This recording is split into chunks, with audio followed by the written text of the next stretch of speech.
हेतते लाल टह टह टमाटर सूप पाई देवी आ टमाटर सूप पीला पर आज मत इच्छा होता बहुत गुलगुलिया मोमोज खायापी तो टी वाओ मोमोज ऑर्डर कर देती ऑनलाइन जोटा कि मतलब 10 पीस को मात्र 130 टकर पड़ता चीज एंड कॉर्न मोमो।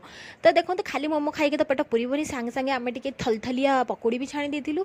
तो पकोड़ी छाणवा सहित सहित ये देखो मो मोमोज भी रेडी हो जाए बाहर करदेली पूरा सुंदर धला धला पूरा क्वीन बेला देखा मोमोज।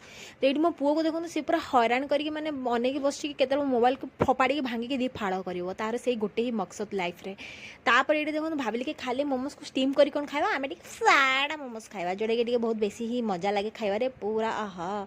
तो खाली मोमोज सहित सॉस भी गोटे दे कंजूसी भाया देन तापर गोटे भेजिटेबल सूप भी ऑर्डर कर देती और गोटे पैकेट क्षीर कौन कर वर्षा पाखे चा नही तो कौन ही हम ये देखो तुम स्वामी मझे मत हार्ट सेप्र गोटे पकोड़ी और सांगे गोटे बतक सेप्र पकोड़ी देते तापर ये देखो मुझे न संभाली पारी लोभ फ्राएड मोमोज गोटे खाईदेली देखला बेलू बहुत ही टेस्टी था चीज पूरा बह बह बही जाऊला ता भर कॉर्न बेल पेपर और बहुत सारा स्टफिंग सतरे सांग मैंने मजा आसीगला।